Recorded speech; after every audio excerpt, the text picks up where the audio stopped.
So hello, everybody. And again, thank you so much for having me here today.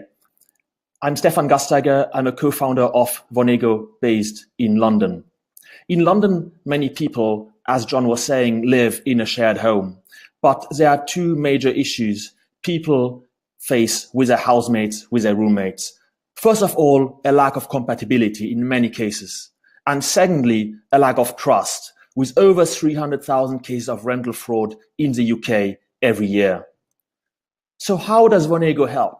Wonego helps professionals in London find roommates who are compatible and who are trustworthy. And that's facilitated by four key features: credibility scoring, compatibility scoring, matchmaking, and processing the rent payment.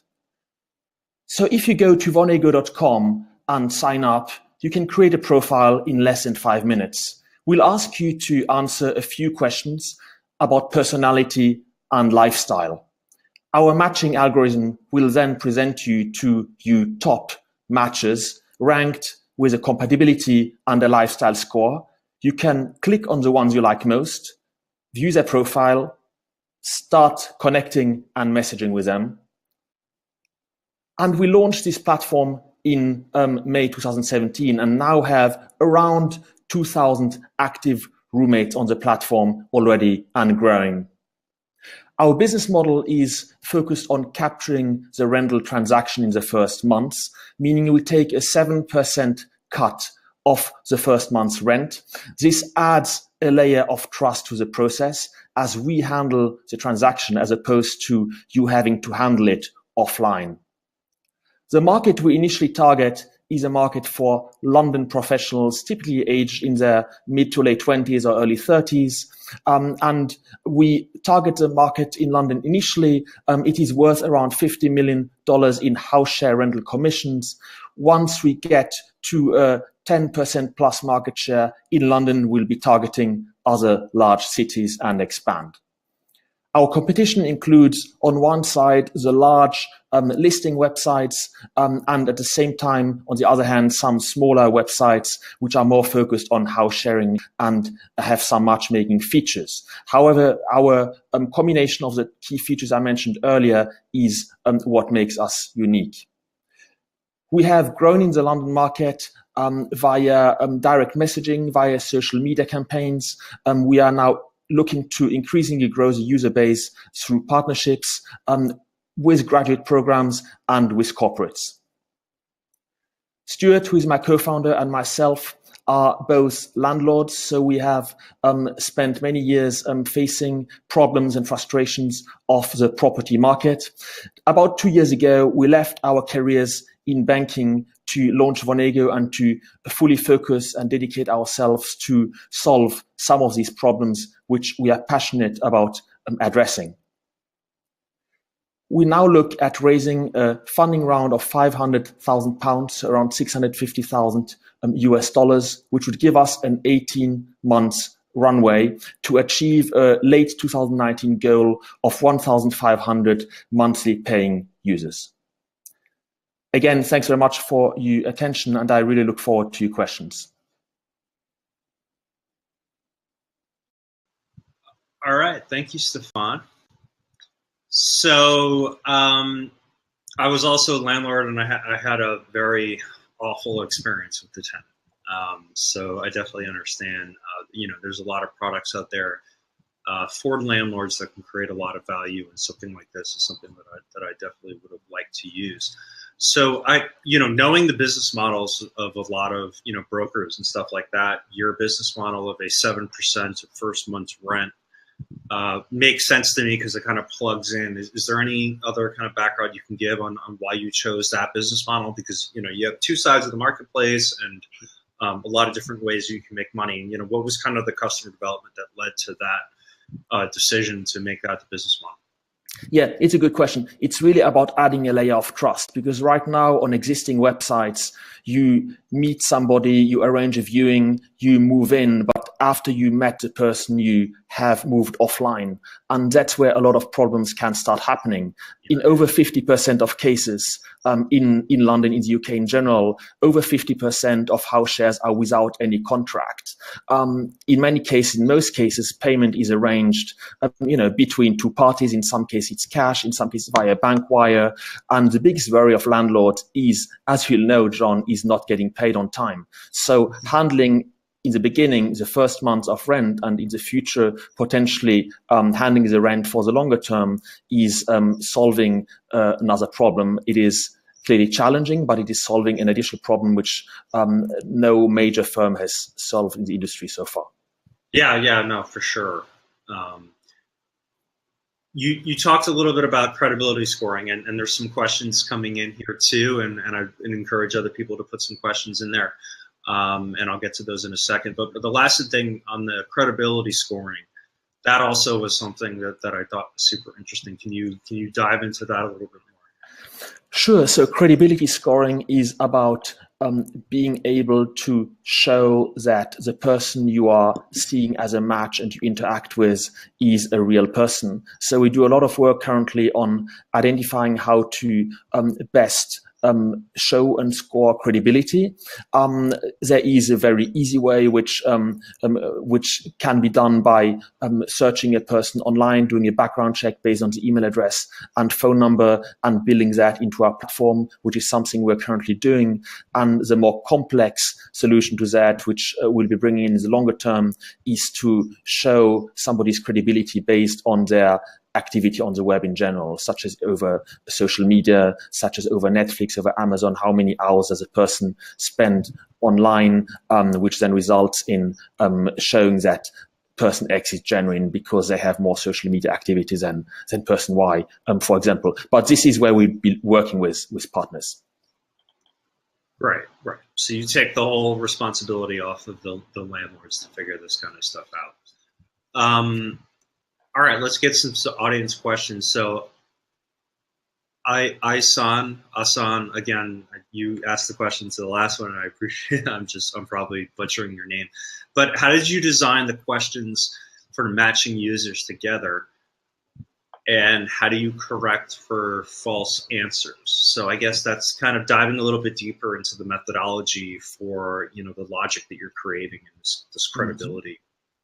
Yeah, absolutely. So that's a very good question. We have two questionnaires. So the first one is personality based, and that's inspired by several types of personality tests. So what kind of person are you? The second questionnaire is about lifestyle. So how do you actually live? And that's like, when do you go to bed? When do you get up? Do you work full time in an office, or do you work full time from home?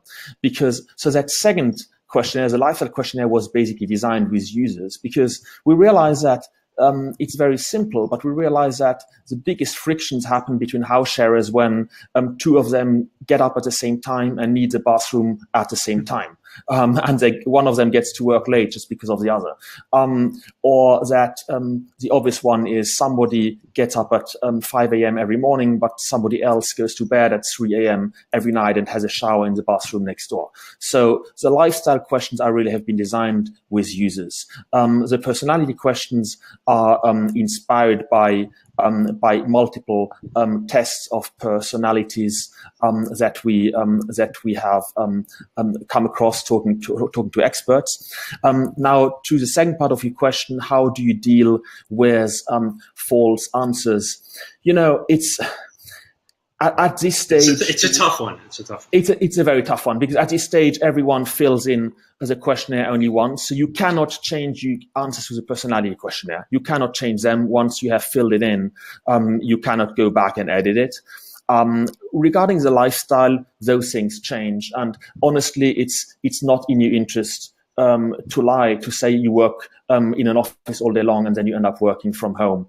So one way of addressing this currently is that we are very, very focused on curation. So we go literally through every listing. We look at our newly registered users and we quality control them, and we make sure that those profiles have been filled in properly, that the name matches the email address. Because a big problem we currently see especially in the house sharing market is, as I was saying, is it's a quality problem. And by curating more, we can start addressing this, and we reduce people who come up with false answers to a minimum. And you can quite quickly see when a profile is suspicious. Yeah. It's certainly not a quantity problem, right? Definitely quality. So let's see. Could you mute your microphone? I think it's you, Joan. Okay, there was a little echo there. That's better. So let's see. Lydia asked, liability and insurance are you providing to the user? Do you provide any guarantee that rooming pairings will work? We currently don't provide liability and insurance, but we will if you book a room and you cannot move into the room. Of course, you'll get refunded because we handle the rent. So you will only the landlord will only get paid after you have moved in, and you can give us some feedback in the first 48 hours. If something is wrong with a room or with a home, we'll not pay out the rent. Okay. And Jens, I think Jens has been asking repeatedly how the Founder Institute assisted you with your company, but I'm going to skip that question. Jens will provide contact information after this webinar. I don't want to make this about the Founder Institute. Yeah, but Susie asked, what does Wonego mean? That's a very good question. And how did you come up with the name? That's a very good question. Well, I have German origins, as you can hear probably. And Wonego, so wohnen in German means to live, as to live in a house. And ego is, of course, the ego from Latin is the person, the identity. So we are very focused on the person. We bring the person into the property transaction. We think that the person's importance is underestimated in the property transaction. At the same time, WG, which you find in Wonego, stands for, it's the abbreviation for flat share in German. So we played with those words. There's a lot of meaning there. Yeah, exactly. All right, so those are all the companies, and all of you are on now. You can put your microphones on. I think I've seen a lot of questions about patents as well, and I just want to bring this up. If all you guys want to put your microphones on, have any of you guys gotten patents? Not yet. We didn't as well. In Europe, it's tricky to patent software, so we didn't do it. No, we didn't for now. Basically for cost reason. Yeah, no, and I asked that question because I totally agree. I think that my guess is that the person who keeps asking this, and that's there's a lot of activity there, so no, I can't see it. Look, man, don't worry about your idea being stolen. All right, don't worry about that. Don't worry about the patents.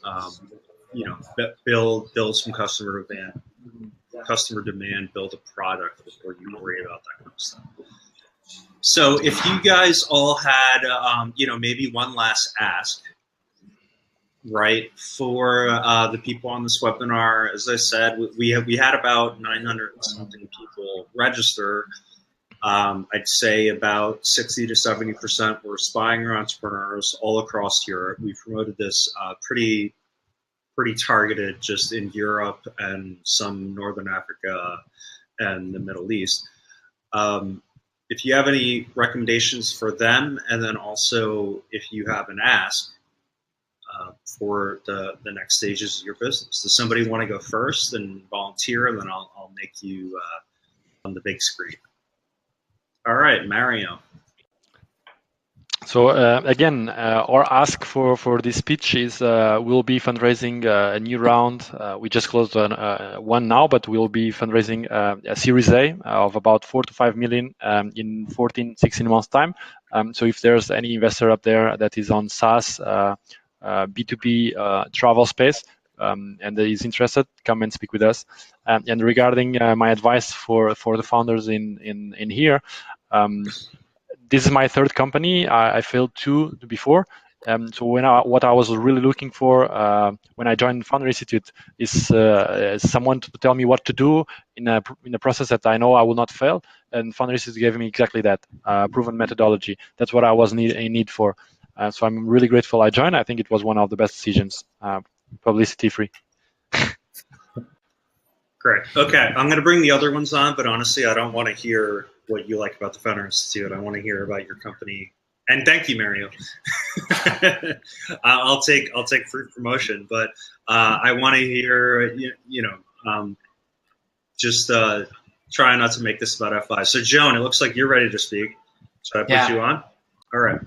All right, thanks. Yeah, I completely joined Mario on the Founder Institute. I won't say more, but I'm in the same case than him. Our 2 asks. One is an offer for people looking for images in Europe to prove that our technology is working and is efficient. We can manage some image search and image acquisition for free for you. So we won't make thousands, but we can make a few ones for you. So if you're looking for images, reach out for us and we'll search images and buy them for you. That's the first thing. That's for startup and company looking for images. And we are in the middle of a 300K round, seed round. So if you're a business angel or a VC, I'll be happy to talk. We want to close it by the end of the year. Yeah, and let me just say really quick too that images for content creation, all this kind of stuff is a huge problem for us. We used to have a deal with one of the bigger companies, and then they cut it off because it's very concentrated kind of at the top, right? Between 1 to 3, maybe, probably 2, Getty and Shutterstock, right? And that leaves out the whole long tail, right? Which is what the internet kind of produces. And then we've gotten random like letters in the mail saying that we owe thousands of dollars for some picture of me or Deo. Right, and I'm like, that's a picture of me. Like, how could I owe money? Anyway, it's a big problem. So I implore people to, if you're starting a small business and if you're interested in that space, it's becoming more and more of a copyright problem, just because the amount of images that are being shared on the internet and all of the restrictions and the copyrights that go as part of that. All right, so Stefan, I'm going to put you on right now. What do you think? So first of all, in terms of ask, we are always interested in user feedback. Of course, anybody who is looking for a room in London or has a room to offer is welcome to visit our site. And we also very actively always help our users, and we love feedback, good or bad. We work with our users all the time, always interested in partnerships as well. And of course, we're looking at raising a round, as I said earlier. So very, very interested in discussing opportunities with potential investors.